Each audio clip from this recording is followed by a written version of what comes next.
Hello students, आज जो हम टॉपिक पढ़ने वाले हैं तो वो जो टॉपिक का नाम है वो आ जाता है हमारा तर्क। ठीक है ना। तो जो तर्क है तो हमने तर्क के बारे में आपको अनुमान में भी बताया था। ठीक है कि उसमें भी क्या है, जो अनुमान होता है वो भी तर्क पर डिपेंड करता है। एक्चुअली तर्क होता क्या है, तो उन्होंने बोला कि अगर कोई चीज़ क्या है अविज्ञात है, मीन्स हमें वो चीज़ के बारे में कुछ नहीं पता है, लेकिन हम तत्व अर्थ के कारण उसकी उत्पत्ति के बारे में जान सकते हैं, या हमें उस चीज़ का ज्ञान प्राप्त हो सकता है, उसको क्या बोल देते हैं, तर्क बोल देते हैं। अब नेक्स्ट अगला आता है कि तर्क के भेद कितने हैं। तो तर्क के जो भेद बताए गए हैं वो आ जाते हैं प्रमाण बाधित, आत्म आश्रय, अन्य तो अन्य आश्रय, चक्रक आश्रय और अनवस्था। ठीक है, तो ये कितने हैं, 5 भेद हैं। उसके बाद नेक्स्ट चला जाता है तर्क के उद्देश्य, कि जो तर्क है उसका उद्देश्य क्या है, कि हम क्यों पढ़ रहे हैं तर्क। तो उन्होंने सबसे पहले बोला है कि उसका उद्देश्य ही उद्देश्य है, मीन्स किसी भी एम को हमने क्या है वो पाना। मीन्स कि जैसे कि अगर वहाँ पर हम बोलते हैं कि पर्वतों में क्या है, अग्नि है। ठीक है, तो पर्वतों में क्या है, अग्नि, मतलब कि वहाँ आग लगी है, तो उसका उद्देश्य ही तो हुआ। और उसके बाद आता है उसका लक्षण। फिर लक्षण क्या है कि वहाँ पर क्या दिखाई दे रहा है, तो वहाँ हमें धुआं दिखाई दे रहा था। ठीक है, और परीक्षा, तो वो सारी चीज़ें किस में आ जाती हैं, तर्क में। इसका जो मेन उद्देश्य क्या है, ठीक है, तो ये है। और कुछ आचार्यों ने जो तर्क है उसको 2 भेद से भी माना है। ठीक है, लेकिन अगर आएगा तो 5 और 2 आ जाए तो क्या आ जाएगा, ऑल अबव आ जाएगा। ठीक है, मतलब ऑल मीन्स कि 3 भी 2 भी आ जाएगा और 5 भी आ जाएगा। नेक्स्ट हमारा आ जाता है आप्तोपदेश। ठीक है, इंपॉर्टेंट है आप्तोपदेश। अब आप्तोपदेश होता क्या है, जो कि आप्त वचनों के द्वारा, मतलब आप्त पुरुषों द्वारा जो वचन कहे गए हैं उसको क्या बोला गया, आप्तोपदेश बोला गया। तो उन्होंने वही वर्ड बोला गया है कि आप्तोपदेश नाम आप्त वचनम। ठीक है, और दूसरे में क्या बोला है, आप्तोपदेश शब्दे न्याय वर्तिका का ये बताया गया है। आप्त वाक्य शब्द तर्क संग्रह के, मीन्स ये क्या है कि आप्त। अब सबसे बड़ी बात है कि आप्त पुरुष कौन होते हैं, तो आप्त पुरुष वो होते हैं जो कि रज और तम, ठीक है ना, जो रज और तम होते हैं, जो दोष होते हैं उससे क्या होते हैं, विमुक्त होते हैं। और वो क्या होते हैं, उनको तीनों कालों का क्या होता है, ज्ञान होता है। ठीक है, उनको तीनों मीन्स भूत भविष्य और वर्तमान तीनों कालों का उनको ज्ञान होता है।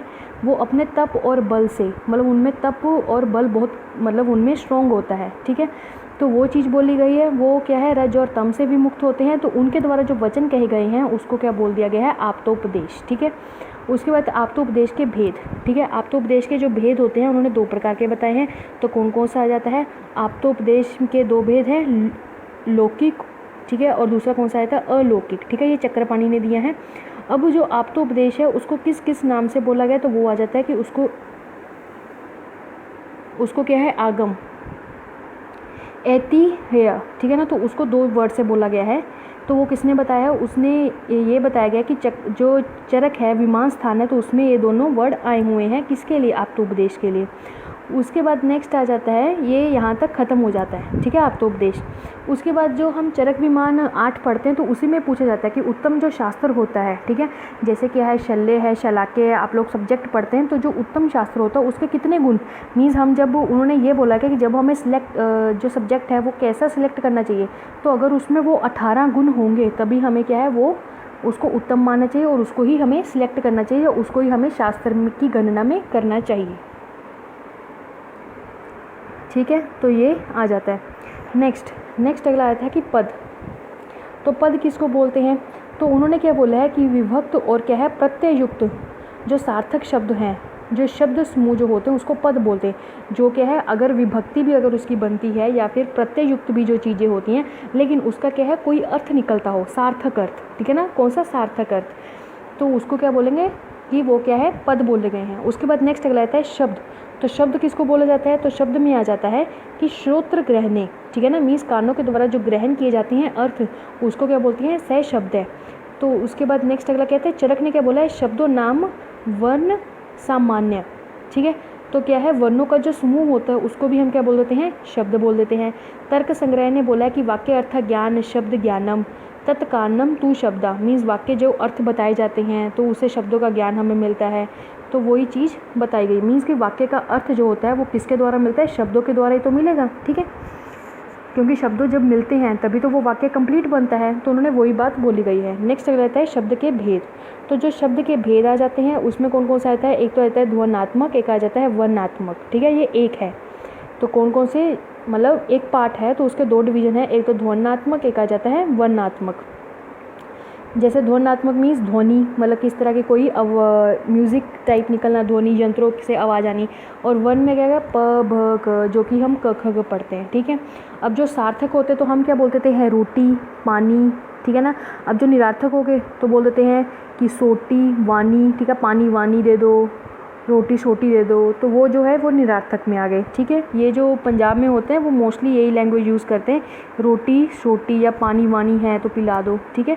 तो वो चीज़ बोली गई है। नेक्स्ट अगला आ जाता है कि इसका जो थर्ड डिवीज़न की गई है वो की गई है दृष्टार्थ, अदृष्टार्थ और सत्य अनृत, ठीक है। तो ये चीज़ें चार बोली गई हैं। नेक्स्ट अगला आ जाता है हमारे पास वाक्य, ठीक है। वाक्य, तो वाक्य क्या है, तो उन्होंने क्या बोला है कि पदों का ऐसा समूह जो क्या है आकांक्षा, योग्यता और सन्निधि युक्त होता है, उसको क्या बोल देते हैं, हम वाक्य बोल देते हैं, ठीक है। तो उन्होंने क्या बोला है कि ऐसा हम वाक्य किसको बोलेंगे कि ये वाक्य एकदम परिपूर्ण है, तो उन्होंने क्या बोला कि ऐसा वाक्य जिसमें क्या हो, आकांक्षा हो, ठीक है, योग्यता हो और सन्निधि हो। तो सबसे पहले आ जाता है आकांक्षा। तो आकांक्षा किसको बोलते हैं, तो इसकी सबसे पहले हम हिंदी पढ़ेंगे। तो आकांक्षा की जो हिंदी में लिखा है तो वो क्या लिखा है कि एक पद दूसरे पद के बिना अन्वय बोध ना करा सके, तो यही उन पदों पर परस्पर आकांक्षा है। मीन्स क्या है, अगर हम एक पद रखते हैं लेकिन उससे नहीं, लेकिन आपको दूसरा पद रखना पड़ेगा पूरी बात बताने के लिए, ठीक है ना।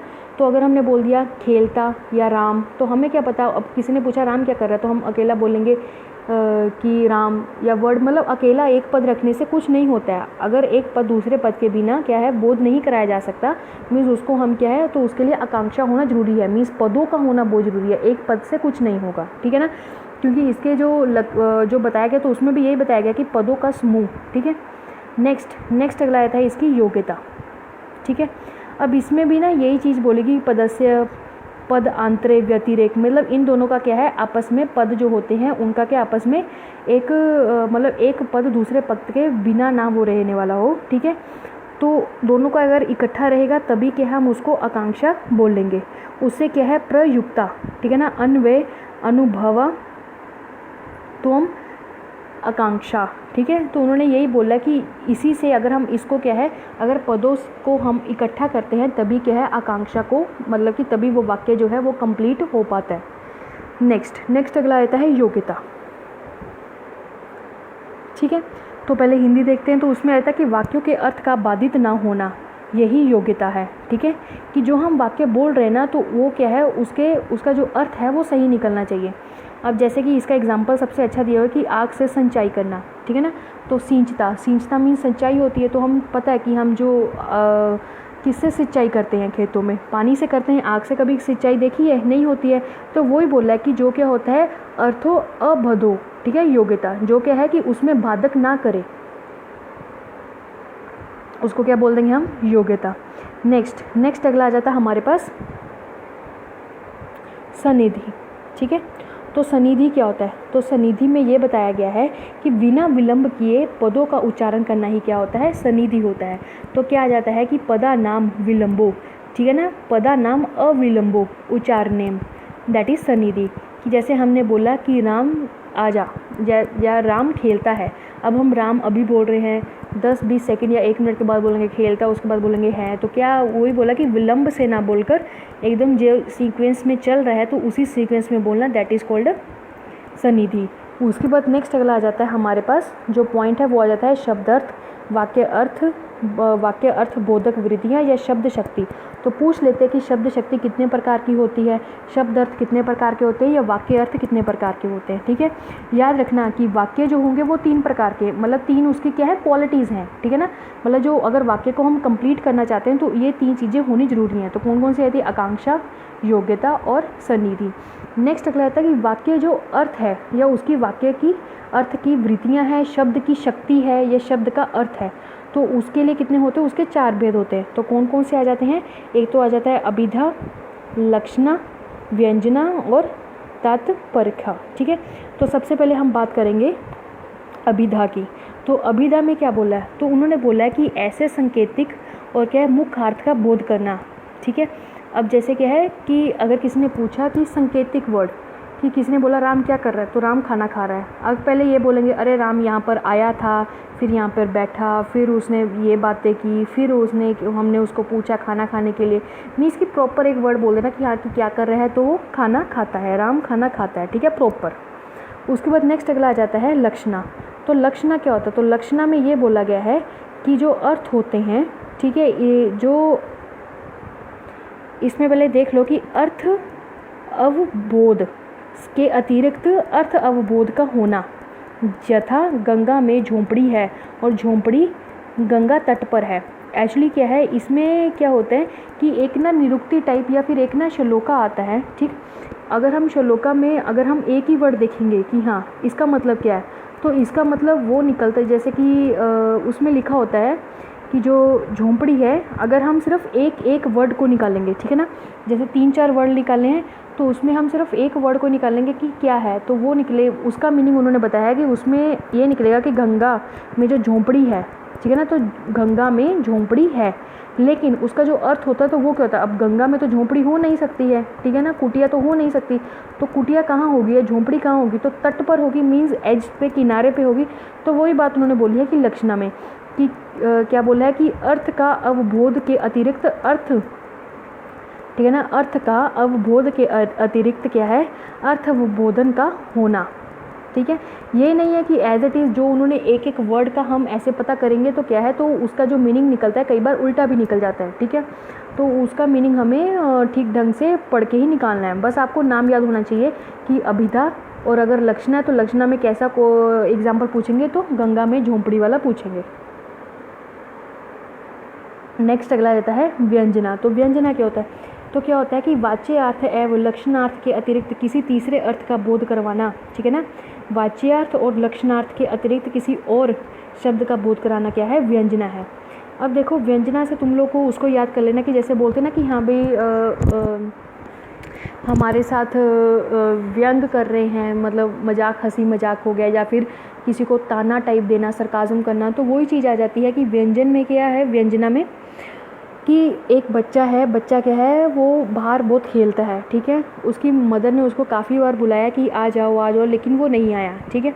तो जब उसकी मदर ज़्यादा क्रोध में थी तो उसने क्या बोला, उसने बोला कि आ मैं तुझे खाना देती हूँ, ठीक है ना, या फिर आ मैं तुम्हें प्यार करूँ। तो बच्चा उससे समझ आता है कि उसको खाना या प्यार नहीं मिलने वाला है, उसको क्या मिलेगा, उसको गालियाँ और मतलब मारपीट उसके साथ, या कुछ भी उसको डांट पड़ेगी, ठीक है। तो वही उन्होंने बोला है कि यथा बालक के बदमाशी करने पर उसकी माँ क्रोध में उसे कह रही है आ तुझे मैं स्नेह करूँ, ठीक है ना, तो वो चीज़ है। उसके बाद लास्ट जो है वो आ जाता है तात प्रख्या, ठीक है। तो इसमें क्या वर्ड आ जाता है, उसमें आ जाता है कि प्रसंग और संदर्भ के अनुसार, ठीक है ना, प्रसंग और संदर्भ के अनुसार वाक्य के अर्थ लगाना, यथा सैंधव, ठीक है ना। तो उन्होंने क्या बोला, उन्होंने ये चीज़ बोली है कि जैसे कि अलग अलग मीनिंग होता है हर चीज़ का, ठीक है। तो जो सैंधव वर्ड है, तो आपने सुना होगा कि सैंधव लवन भी होता है, लेकिन सैंधव को घोड़ा भी बोला जाता है, ठीक है। तो उन्होंने बोला कि हर चीज़ का हर टाइम पर अलग मीनिंग होगा। अगर हम खाने के टेबल में बैठे होंगे, अगर हमने किसी को बोला कि सैंधव लाओ, तो सैंधव लाओ का मतलब कि नमक लाओ। अगर हम युद्ध भूमि में लड़ रहे हैं तो वहाँ पर अगर बोला गया कि सैंधव लाओ, तो उसका मतलब नमक हाथ में नहीं पकड़ाना है, उसका मतलब क्या होता है कि अश्व मीन्स घोड़ा से अधिकरण करना चाहिए, ठीक है। तो उन्होंने वही बोला कि वाक्य और प्रसंग के अनुसार, कि ये नहीं है कि आपने एक प्रसंग सुनाया, प्रसंग में क्या आया, सैंधव, और वो प्रसंग था युद्ध के रिगार्डिंग। तो आपने पूछा मैडम सैंधव क्या होता है, तो मैडम बोलेंगे कि सैंधव एक लवन होता है। तो आप लोगों के दिमाग में ये रहेगा कि अरे युद्ध में लवन क्यों मांग रहा है, ठीक है ना। तो वो क्या है कि आपको जब प्रसंग और संदर्भ के अनुसार ही वाक्य का अर्थ लगाना चाहिए। ऐसे नहीं है कि बस इसका मीनिंग तो हमने यहाँ पढ़ा था तो इट मीन्स यहाँ पर ये क्या है, गलत है, ठीक है। नेक्स्ट अगला आता है शक्ति ग्रह। तो बस इसके नाम याद करने की, शक्ति ग्रह या संकेत जो होते हैं वो कितने होते हैं, 8 होते हैं। इसके नाम याद करना कि व्याकरण, उपमान, कोश, आप्तवाक्य, व्यवहार वाक्य, विवृति और सन्निधि। तो वह से कितने आ गए, 1 2 3 4। तो याद रखना कि जो शब्द ग्रह है तो उसमें चार हैं वो तो व से ही स्टार्ट होते हैं। तो क्या आ गया, व्याकरण, व्यवहार, वाक्य और विवृति। अब देखो इसको याद कैसे करना है।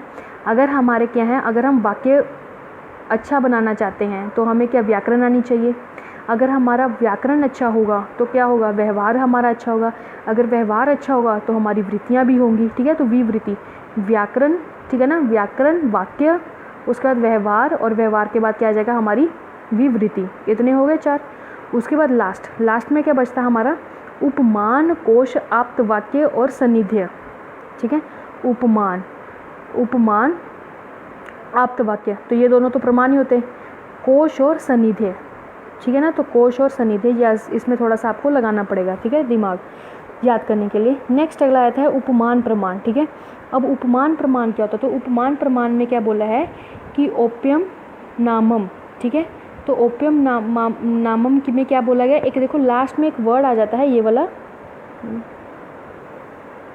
ठीक है। इसमें क्या कहता है, सदृश्य अधिकृत्यम प्रकाशनम। एक्चुअली होता क्या है, इसमें 2 चीज़ें इन्वॉल्व होती हैं, ठीक है। कौन कौन सी होती हैं, एक तो इसमें आ जाती है हमारी की मेमोरी, और दूसरी आ जाती है हमारी इसमें प्रत्यक्ष ज्ञान का, ठीक है। सदृश्य होता क्या है कि फॉर एग्ज़ाम्पल आप कहीं पर गए, ठीक है, आप फॉर एग्ज़ाम्पल आप किसी फ्रेंड के घर पे गए या आप किसी अपने रिलेटिव के घर पे गए, वहाँ पर आपने देखा कि एक न्यू जो फ़ोन है वो आपने देखा, तो उसने उसके सारे फीचर्स बताएं, ठीक है, उसके सारे कलर्स बताएं, ये कलर्स में आता है, या फिर वही कलर आपने देखा। फिर आप कुछ दिन बाद या 1 हफ्ते के बाद आप गए मॉल में, तो मॉल में जब आपने यही इलेक्ट्रॉनिक्स वाला जो होगा वहाँ पर अगर आप जाते हैं, ठीक है, तो वहाँ पर जब आप गए तो वहाँ पर आपने वही मोबाइल देखा, तो आपको उस टाइम पे क्या आएगा, सबसे पहले याद आएगा, ठीक है, और याद आएगा, और सबसे उसके साथ में क्या आएगा, सदृश्य, आपने देखा था, ठीक है। तो इसमें 2 चीज़ें आती हैं, एक सदृश्य और दूसरा क्या आ जाता है आपको याद। तो स्मृति और सदृश्य जिसमें होता तो उसको बोल देते हैं हम उपमान, कि पहले हमने वो चीज़ देखी थी, जब हमने दोबारा वो हमारी चीज़ सामने आई तो सदृश्य हुआ, तो हमें क्या हुआ, उस ज्ञान का वो ज्ञान हमें प्राप्त हुआ, ठीक है। एक्चुअली इसका आयुर्वेद के साथ क्या कोरिलेट है, तो उसमें क्या होता है कि फॉर एग्ज़ाम्पल आप किसी पेशेंट को देखते हैं किसी डॉक्टर के अंदर रहकर, ठीक है, तो उसके बाद जब नेक्स्ट टाइम आप अकेले अपना इंडिपेंडेंट होकर जब आप स्वतंत्र रूप से क्या है किसी अपने क्लिनिक में बैठते हैं या एज अ हॉस्पिटल में ड्यूटी करते हैं, तो पेशेंट आ जाता है, तो आपको उस टाइम पे याद आता है कि हाँ हमें उस टाइम पे ये दिखाया था, उसमें भी यही क्लिनिकल सिम्टम साइंस जो भी है वो आए थे, तो हमने ये ट्रीटमेंट दी, उस टाइम पे ये ट्रीटमेंट था, कुछ भी मतलब उसके साथ ये कोरिलेट कर सकते हैं, ठीक है। अब नेक्स्ट अगला आ जाता है हमारे पास, वो ये है प्रसिद्ध साधर्म्य साध्य साधनम उपमानम, ठीक है, उपमीयते कारणम उपमानम, ठीक। तो इसमें कुछ इतना नहीं है, उन्होंने लास्ट में वही चीज़ बोली हुई कि ये देखो यहाँ पर क्या है, इन्होंने जैसे एग्जांपल मैंने मोबाइल का ले लिया, तो इन्होंने किसका लिया है, गो सदृश्य का, ठीक है, कि गो सदृश्य में हमने विशिष्ट चीज़ें देख ली कि ये होता है वो होता है, उसका ज्ञान हमें लग गया। जब हमने दोबारा कहीं हम गौशाला गए या कहीं बाज़ार गए, तो वहाँ हमने जब गऊ देखी तो हमें याद आ गया कि हाँ ये तो वही गऊ है जिसके बारे में मतलब बताया गया था कि ये ऐसी होती है, ठीक है, या हमने वो देखी थी। नेक्स्ट अगला था उपमान। उपमान भेद क्या हो, उपमान के भेद होते हैं, तो उपमान के जो भेद होते हैं वो 3 होते हैं, साधर्म्य उपमान, वैधर्म्य उपमान और धर्म मात्र उपमान। तो सबसे पहले बात आती है साधर्म्य उपमान, तो उसमें आ जाता है कि गो और गव्य, यथा गो तथा गव्य, मतलब दोनों सेम चीज़ें होना, ठीक है। तो फॉर एग्ज़ाम्पल आप लोगों ने गौ देखी, फिर आप लोग कहीं और गए तो वहाँ आपने गाय देखी, तो गौ से गौ का हो गया, तो साधर्म्य आ गया। नेक्स्ट अगला आता है वैधर्म्य। तो वैधर्म्य उपमान कौन सा आता है कि हाथी घोड़े से अलग होता है, ठीक है। अब आप लोग ये मतलब आप लोग को जैसे बताया जाएगा, अरे जो हाथी होता है वो क्या होता है, वो बहुत हेल्दी होता है, और जो घोड़ा होता है बहुत स्पीड से चलता है, वो ऐसा दिखता है वैसा दिखता है, ठीक है, तो वो आ जाता है, ठीक है, मतलब कि अलग होना, हाथी घोड़े से क्या अलग होना। नेक्स्ट आ जाता है कि धर्म मात्र उपमानम। अब उसके क्या है, विलक्षण और विचित्रताओं को सुनकर अनुमान लगाना, ठीक है। अब क्या है, अब आ जाता है कि फॉर एग्ज़ाम्पल पहले में था कि आपने गऊ को देखा तो वो आपने बोला कि अरे ये तो गऊ है, फिर आपने देखा कि हाथी और घोड़े दोनों इकट्ठे खड़े थे, तो वहाँ आपने क्या देखा कि अच्छा ये हाथी होता है क्योंकि ये हेल्दी है और वो घोड़ा है, ठीक है, तो वो आपने देखा। नेक्स्ट क्या आ जाता है, उसमें बोला है कि सुनकर, ठीक है ना, सुनना, विलक्षण और विचित्रताओं को सुनकर अनुमान लगाना। जैसे लंबी गर्दन, और हम बोल देते हैं कि लंबी गर्दन किस की होती है, ठीक है, और लंबी गर्दन और लंबे पैर किसके होते हैं, ठीक है, तो उसमें फिर ये क्या बोला जाता है, ऊँट, ठीक है। लंबी गर्दन अगर अकेली है तो जिराफ की भी होती है, या फिर बोल सकते हैं कौन ऐसा है जो बिना पानी के रह सकता है, ठीक है। तो वो जो सारी विशेषताएं और विचित्रताएं आती हैं तो वो मतलब वो किस में आ जाएगा, वो आ जाएगा आपका धर्म मात्र उपमान, ठीक है। ये हमारा ख़त्म होता है। नेक्स्ट अगला आता है हमारे पास अर्थापति। जब हमने प्रमाणों की संख्या पढ़ी थी तो उसमें आ जाता है ना कि अर्थापति जो कि पंचविध था, जिसको प्रभाकर ने माना था, तो उसमें क्या आता है, पंचविध, ठीक है ना, पंचविध प्रमाण। तो उसमें 4 थे, ठीक है ना, कौन कौन से, प्रत्यक्ष, अनुमान, उपमान, शब्द प्लस अर्थापति। तो अर्थापति का मतलब क्या होता है कि हमें अर्थ की प्राप्ति बताना, ठीक है ना, कि जो अर्थ की क्या है, हमें उस अर्थ के बारे में बताना अच्छे से, दैट इज़ कॉल्ड अर्थापति। तो उसके बाद क्या होना कि यथा, उन्होंने एक एग्जाम्पल दिया है, पहले एग्जाम्पल देख लेते हैं। एग्जाम्पल में क्या बोला गया, तो उन्होंने बोला है कि यह संतर्पण साध्य व्याधि नहीं है, यह संतर्पण साध्य व्याधि नहीं है, अर्थात अपतर्पण साध्य व्याधि है। यह मोटा देवदत्त दिन में नहीं खाता, अर्थात रात्रि में खाता होगा। मीन्स क्या है कि फॉर एग्जांपल उसने बोला कि ये तो दिन में रोटी नहीं खाता है या ये रात में रोटी नहीं खाते, तो इट मीन्स ये थोड़ा ना कि वो दिन में भी नहीं खाते, तो वो अगर रात में नहीं खाते तो वो दिन में खाते होंगे। तो इन चीज़ों का जो बोध कराता है दैट इज़ कॉल्ड अर्थापति, ठीक। तो चरक ने क्या है, प्रमाणों के विवेचन में क्या है, परीक्षा शब्द का प्रयोग किया है, ठीक है, ना कि प्रमाण शब्द का। याद रखना, वो मैंने स्टार्टिंग में बता दिया था। फिर उन्होंने प्रमाण वर्ड नहीं दिया है, उन्होंने परीक्षा वर्ड दिया है, ठीक है। चरक ने जो अर्थापति प्रमाण को क्या है, अर्थ प्राप्ति से लिया गया है, अर्थ की प्राप्ति, ठीक है, वही आ गया। नेक्स्ट अगला आता है इंद्रियों की प्रत्यकारित्व। इंद्रियों की प्रत्यकारित्व, तो इंद्र की प्रत्यकारित्व में क्या आता है कि जो इंद्रियां होती हैं, इंद्रिय का अपना अधिष्ठान से बाहर जाकर विषय का ग्रहण करना ही इंद्रिय प्राप्त्यकारित्व होता है। ये इंद्रिय प्राप्त्यकारित्व क्या होता है कि इंद्रियां जो होती हैं वो कैसे काम करती हैं, वो कैसे, इंद्रियां हम बोलते हैं ना कि पंच इंद्रियां होती हैं, पंच ज्ञानेंद्रियां, पंच कर्मेंद्रियां और एक होती है मन। तो उन्होंने यही बोला कि वो अपना कार्य कैसे करती हैं, प्राप्त्यकारित्व कैसे, तो उन्होंने बोला कि वो अपने अधिष्ठान, जैसे क्या है कि अधिष्ठान से बाहर जाकर विषय को ग्रहण करती हैं, ठीक है, अपने जो अधिष्ठान है वहाँ से बाहर जाकर विषय को ग्रहण करती हैं, उसको क्या बोल देते हैं, इंद्रिय प्राप्त्यकारित्व। नेक्स्ट, अब क्या है, किसी वस्तु के एक देश का ज्ञान ना होकर उसके क्या है, सगम स्वरूप का ज्ञान होना, वो क्या आ जाता है, संभव प्रमाण, संभव प्रमाण, ठीक है। तो उन्होंने क्या है, ये भी हम प्रमाणों में पढ़ चुके हैं, संभव प्रमाण। तो ये क्या है, किसी एक वस्तु का ज्ञान ना होकर समस्त, ठीक है ना, उस प्रजाति के बारे में या उसके स्वरूप के बारे में ज्ञान हो जाना, तो वो क्या जाता है, संभव प्रमाण। तो ये हमने कब पढ़ा था, अष्टविध में पढ़ा था। नेक्स्ट अगला आएगा हमारे पास कि स्मृति को आत्मा का अर्थ कहा गया है, स्मृति को आत्मा का अर्थ कहा गया है, ठीक है। ये हो जाता है हमारा यहाँ पर पॉइंट कंप्लीट। नेक्स्ट अगला आता है कारण, ठीक है, ये नेक्स्ट टॉपिक आ जाता है हमारा कारण वाला, ठीक है। तो कारण किसको बोलते हैं, तो कारण में आता है कि तत्र कारणम नाम यत् तद करोति एव हेतु स कर्ता, ठीक है। कारण हम उसको बोलते हैं, कारण का मतलब क्या होता है, तो कारण का मतलब ये होता है कि जो कार्य से पहले ही वो उसमें छिपा हुआ होता है, या फिर कार्य को करवाने के लिए कौन मेन इन्वॉल्व होता है, दैट इज़ अ कारण। तो कारण को ही क्या बोल देते हैं, हेतु और कर्ता, मीन्स इसके पर्याय कह लो या कुछ भी कह लो कि पर्याय, हेतु बोल लो, कारण बोल लो, कर्ता बोल लो, एक ही चीज़ है, ठीक है। तो उसके बाद इन्होंने सेकंड डेफिनेशन में क्या बोला कि कार्य नित्य पूर्ण वृत्ति कारणम, ठीक है, कि कार्य को नियत रूप से मतलब टाइम रूप से अगर करना है तो उसमें जो मेन इन्वॉल्व होता है वो किसका होता है, वो कारण का ही होता है। उसके बाद नेक्स्ट जो सप्त पदार्थ है, तो उसने भी यही बोला है कि कारण कि कार्य उत्पादकत्व कारणम, ठीक है। ये जो सारी चीज़ें बताई गई हैं तो वो क्या है, कारण ही इसमें क्या है, मेन इन्वॉल्व होता है, ठीक है। अब जो क्या है, जो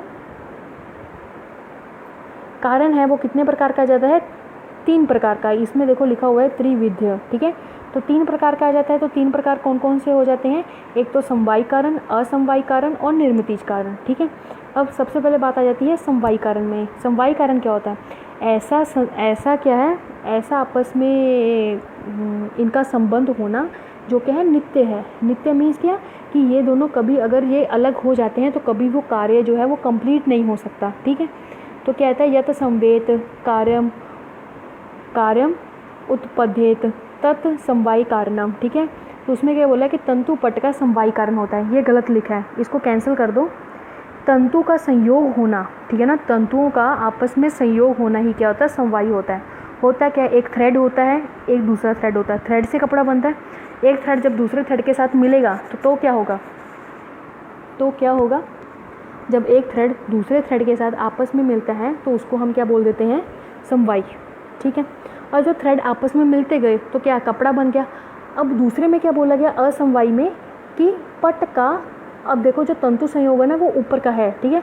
उसके बाद जो नेक्स्ट एग्जांपल आ जाती है वो आ जाती है कि पट का समवायी कारण, जो तंतु है ना तो वो पट का समवायी कारण आ जाते हैं, ठीक है ना। मतलब अगर पहले से तंतुओं का आपस में समवायी कारण हुआ, जब थोड़ा सा कपड़ा बन गया तो उन्होंने बोल दिया कि जो कपड़ा बना है तो कपड़े का और धागे का आपस में कैसा संबंध है, तो असमवायी कारण है, ठीक है।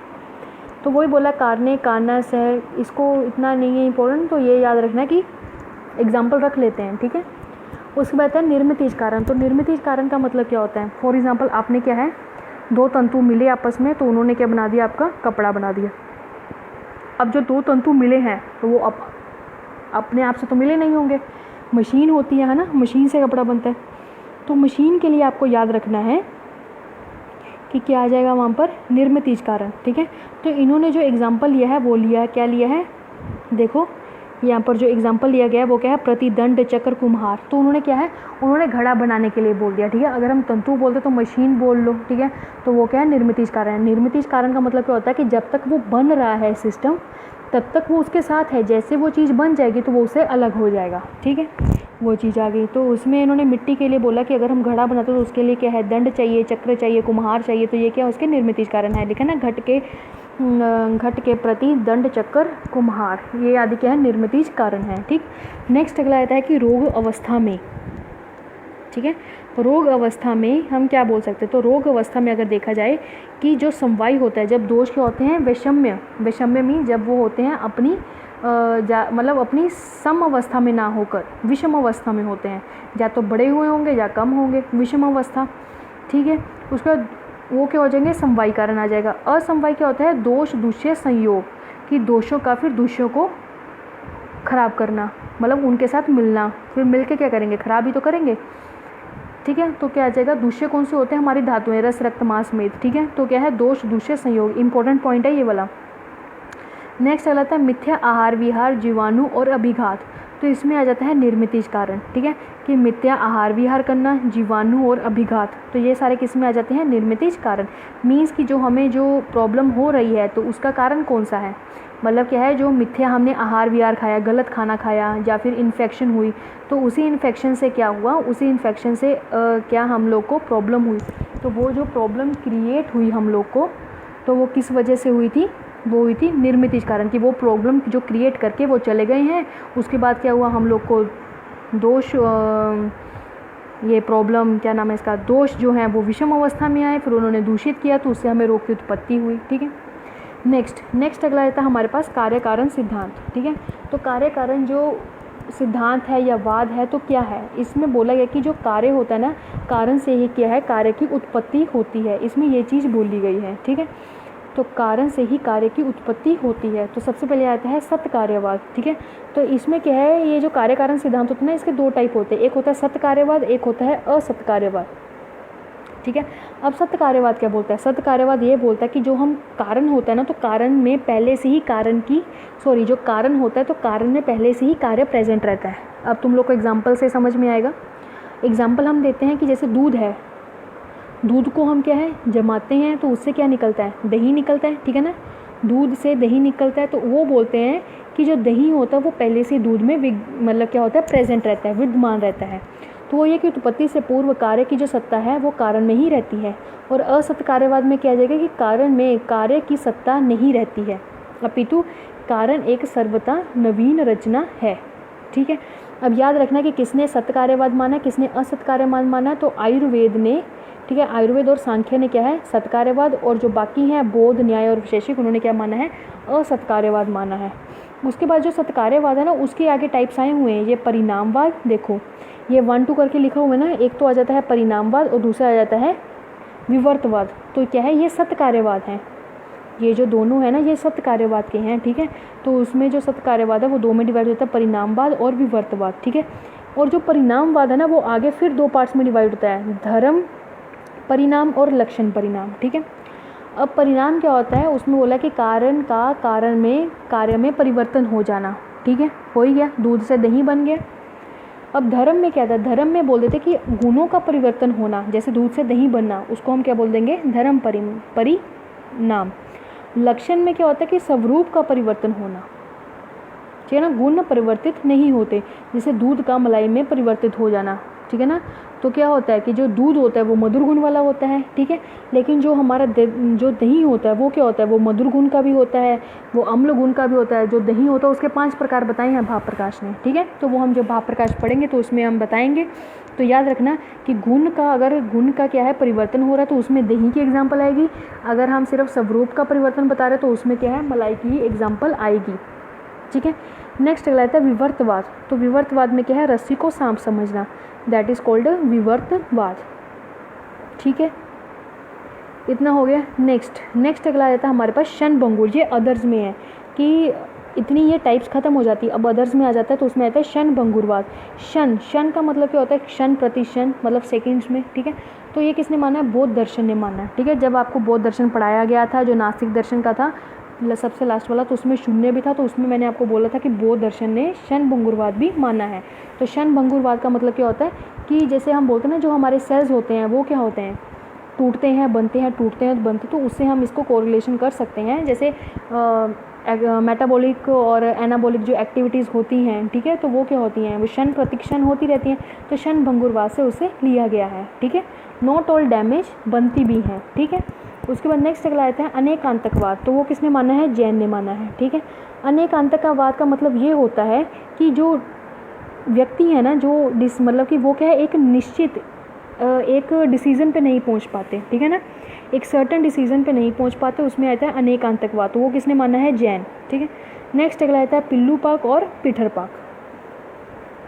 पिल्लू और पिठर, तो पिल्लू और पिठर में क्या है, अब याद करना कि जो पिल्लू होता है वो किसने दिया, वैशेषिक ने, और जो पिठर है वो किसने दिया है, न्याय ने। ये लिखा हुआ है लास्ट में, वैशेषिक और न्याय।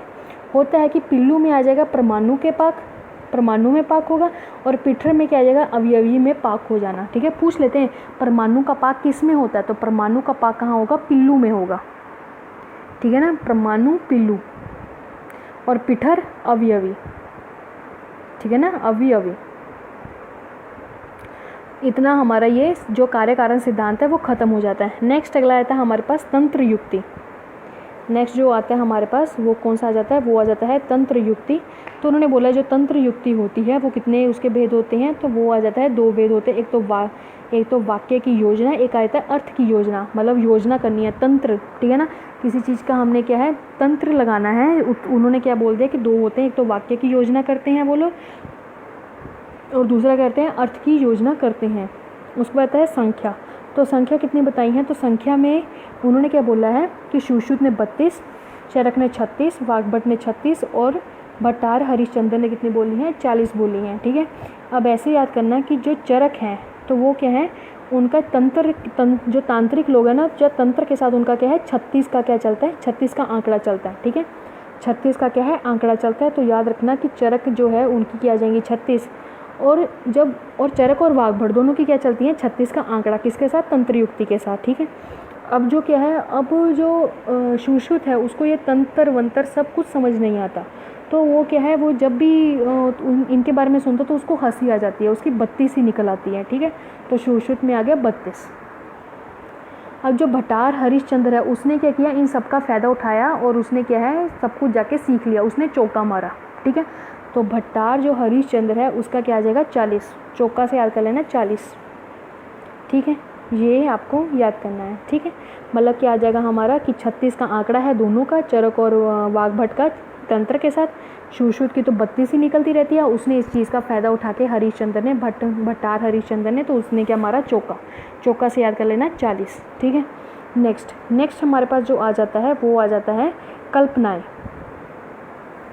तो क्या है कि जो कल्पनाएं होती हैं वो कितनी मानी है, 7 कल्पनाएं मानी हैं, ठीक है। तो अरुण दत्त के मतानुसार पूछ ले कि अरुण दत्त के मतानुसार कल्पनाएं कितनी होती है, तो कितनी होती हैं, 7 होती हैं। तो 7 में कौन कौन सी आती हैं, गुण कल्पना, विद्या कल्पना, आज्ञा कल्पना, प्रधानस्य, ठीक है, प्रधानेन, लेश कल्पना, ये लेश कल्पना और भक्ष्य कल्पना, ठीक है।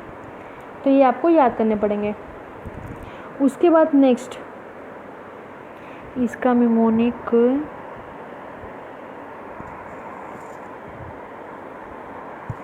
देखो इसको ऐसे याद कर सकते हैं, आप लोग कॉलेज में जाते हैं, ठीक है, वहाँ पर प्रधानाचार्य होते हैं, वहाँ पर कोई प्रधान होता है, तो प्रधान क्या आ जाएगा, प्रधानस्य, और दूसरा प्रधानेन, ठीक है। वहाँ पर क्या होता है, एक प्रिंसिपल होता है, एक वाइस प्रिंसिपल होता है, तो प्रधानस्य प्रधानेन, इतना हो गया। उसके बाद जो विद्या होती है, हम विद्या ग्रहण करने जाते हैं, तो विद्या किसको मिलती है, जिसमें गुण होते हैं, तो गुण विद्या, ठीक है। अब विद्या अगर हमें मिलती है तो हम विद्या किसके लेते हैं अंडर, टीचर्स के, तो टीचर्स की क्या माननी पड़ती है हमें, आज्ञा, ठीक है। तो आज्ञा, इतना हो गया। अब हम विद्या भी कर रहे हैं तो हमें खाना पीना भी चाहिए, तो भक्ष्य, ठीक है, तो भक्ष्य हो गया। तो उससे क्या है, उससे जितने भी सारे हमारे कलेश हैं, जो भी हैं, तो लेश से याद कर लेना कि लेश जो है वो, कलेश जो है वो मिट जाते हैं, ठीक है। तो मिट जाते हैं तो क हटा देना, तो लेश बन जाएगा, ठीक है। प्रधान क्या आ जाएगा, प्रधानस्य प्रधानेन, गुण कल्पना, ठीक है, विद्या, आज्ञा, भक्ष्य और लेश, ठीक है। उसके बाद नेक्स्ट अगला आता है ताक्षिल्य। ये ताक्षिल्य क्या होता है, तो उन्होंने बोला अनुक्त विषय, ठीक है। अनुक्त मीन्स होता है कि जिसके बारे में कोई वर्णन नहीं है। अनुक्त विषय का अनुषंग, ठीक है ना, द्वारा ज्ञान प्राप्त करना ही क्या है, ताक्षिल्य है। तो कितनी होती है, 17। इसको आपको याद करना पड़ेगा, वरना आप कम से कम इसकी संख्या तो याद रखिए कितनी होती है, 17। क्या है, अनुक्त विषय का अनुषंग द्वारा ही ज्ञान प्राप्ति, मीन्स ये 17 चीज़ों के द्वारा ही हम उसकी ज्ञान की प्राप्ति कर सकते हैं। तो कितनी होती हैं, 17 होते हैं। तो क्या आ जाता है, दैट इज़ अ ताक्षिल्य, अवयव, विकार, ठीक है। तो ये कितने हैं, समीप्य, ये जो टोटल है वो कितने आ जाते हैं, 17। तो इसको आप एक बार पढ़ लेना, याद होते हैं तो अच्छी बात है, नहीं है तो 17, ठीक है। इसका मिमोनिक अगर खुद कुछ बना सकते हो तो बना लेना, खुद बनाने की कोशिश करो। नेक्स्ट में क्या आ जाता है, वो आ जाता है अर्थ आश्रय, ठीक है। क्या आ जाता है, अर्थ आश्रय। तो अर्थ आश्रय क्या होता है कि शब्द और वाक्य और भाव, ठीक है ना, शब्द, वाक्य और भावों की संगति बैठाना, दैट इज़ कॉल्ड अर्थ आश्रय। हम जैसे कि कोई अब चीज़ बोल रहे हैं तो उसका क्या है, एक दूसरे के साथ आपस में तालमेल। हम एक वर्ड कोई और बोलेंगे, एक वर्ड कुछ और बोलेंगे, एक वर्ड कुछ और बोलेंगे, जिसका क्या कोई कुछ निकले ही ना, तो वो क्या होता है, उन्होंने वही बोला है, शब्द, वाक्य और भावों की संगति बिठाना, उसको क्या बोल देते हैं कि अर्थ आश्रय, ठीक है ना। उसके बाद संख्या जो इन्होंने कितनी बताई है, दैट इज़ 20। और जो तंत्र युक्तिकार है उसने बताई है 21। तो 20 प्लस क्या कर दिया उसने, 1। तो 1 कौन सा आएगा, दैट इज़ अ उपधा लोप, ठीक है। तो इन्होंने ये जो 20 बताए हैं उसका नाम याद कर लेना, वरना बस आप लोग इतना ही याद कर लो तो भी काफ़ी है। जब आप लोग पूरी पदार्थ विज्ञान पढ़ लोगे, ठीक है, इसको 2 से 3 बार जब पढ़ लोगे, देन आप इन चीज़ों पर आना भी, ठीक है ना। नेक्स्ट अगला आता है कि तंत्र के गुण कितने हैं। तो जो तंत्र होता है उसके जो गुण बताए गए वो कितने होते हैं, 18 होते हैं। तो याद रखना कि जो हमने पीछे शास्त्र के गुण पढ़े थे, हम जो शास्त्र पढ़ते हैं उसके भी जो गुण थे वो कितने थे, 18 थे, और इसके भी कितने आ जाएंगे, 18, ठीक है। उसके बाद नेक्स्ट चल रहा है तंत्र के दोष, वो कितने बताए गए हैं, 5। किसने बताए हैं, विश्वनाथ ने, ठीक है ना। विश्वनाथ ने कितने हैं, तंत्र के 5 दोष बताए हैं। तो तंत्र के आ जाते कि पद अंश, वाक्य, अर्थ और रस। देखो किसी अगर पद है या फिर पदंश है, जब हम वाक्य पढ़ते हैं तो क्या बोलते हैं, आकांक्षा बोलते हैं ना, कि उन जब पदों को आपस में नहीं जोड़ेंगे तो, ठीक है ना, तो वो याद रखना, पदंश तो वाक्य, 3 चीज़ें याद होगी। उसका जब अर्थ ही नहीं निकलेगा तो क्या रस मिलेगा, याद करने का एक तरीका बता रही हूँ, ठीक है। तो हमने वहाँ पर क्या याद किया था कि पद और जो पद अंश है उनसे अगर कोई वाक्य नहीं बनेगा, उसका कुछ अर्थ ही नहीं निकलेगा, तो क्या रस मिलेगा। तो इस तरह ये 5 हमें याद हो जाते हैं, ठीक है। जो चरक है, तो चरक ने कितने बोले हैं, 5 बोले हैं। तो 5 कौन कौन से आ जाते हैं, दैट इज़ न्यून, अधिक, अनार्थक। न्यून मीन्स बहुत कम, अधिक मीन्स बहुत ज़्यादा ही लिख दिया, अनार्थक मीन्स कि इसकी ज़रूरत नहीं थी वो लिख दिया, और पार्थक मीन्स कि एक डायरेक्शन में जाना था, पता नहीं कौन सी डायरेक्शन में, वो मतलब एक होता है ना कि हम किसी टॉपिक पे बता रहे हैं, उस टॉपिक को ना पकड़ के हम दूसरे को टॉपिक पकड़ लिए, ठीक है। और विरुद्ध का मतलब कि हम उसके बारे में, हमें पॉजिटिव चीज़ बतानी चाहिए, लेकिन हम उल्टा क्या है, हम नेगेटिव चीज़ बताना शुरू कर दिए हैं, ठीक है, तो वो आ जाता है। चरक का इंपॉर्टेंट है, देख लेना। तंत्र दोष 5-5, इसको याद करना इजी है। नेक्स्ट रहता है अरुण दत्त ने कितने बताए हैं, 15, ठीक है, वो पढ़ लेना, वो भी कुछ इतना नहीं है। उसके बाद नेक्स्ट है कि गुण कल्पना, हम पढ़े ना गुण कल्पना है, वो क्या है, गुण निर्मिता क्या है, ताक्षीय है। देखो इसमें क्या है कि इसमें हमने गुण कल्पना, जो कल्पनाएं पढ़ी है ना, कितनी है, 7, तो उसमें जो एक आ जाता है गुण, ये देखो गुण, ये रहा गुण निर्मितेज, तो वो क्या है, ताक्षीर्य, ठीक है ना, ताक्षील्य है। नेक्स्ट कहता है संभव प्रमाण और अर्थाश्रय दोनों में है। उन्होंने ये बोला है कि संभव प्रमाण और अर्थाश्रय दोनों में ही होता है। ढूंढ देता हूँ आपको, ये देखो उन्होंने बोला कि ये जो संभव है तो वो किस में है, तो वो प्रमाण में भी है और वो अर्थाश्रय में भी है, ठीक है ना, ये बोला गया है। नेक्स्ट जो उपनय है, हम पढ़ते हैं ना प्रतिज्ञा, हेतु, उदाहरण, उपनयन और निगमन। तो जो है उपनयन जो है वो पंच वाक्य में भी आते हैं और अर्थाश्रय दोनों में आते हैं। तो अर्थाश्रय में दोनों चीज़ें कौन कौन सी आती हैं, एक तो संभव आ जाती है जो कि प्रमाण में भी आई हुई है, और एक आ जाता है उपनय जो कि पंच अवयव कौन थे, अनुमान प्रमाण का, जब हमने उसकी टाइप्स पढ़ी थी, स्व अर्थ और प्रअर्थ। जो प्रअर्थ को जब हम दूसरों को कहीं समझाते हैं तो पंच अवयव की जरूरत पड़ती है, तो उसका जो 4th नंबर पे आता है दैट इज़ उपनय, तो वो चीज़ बताई गई है, ठीक है। इस तरह क्या है, इस तरह जो आपका जो पदार्थ विज्ञान जो क्या है, आयुर्वेद संग्रह बाय डॉक्टर गोविंद पारेख की जो किताब है, उसमें जो पदार्थ विज्ञान है वो आपका जो टॉपिक है वो इस तरह यहाँ कंप्लीट होता है, ठीक है, ठीक है। इसके लिए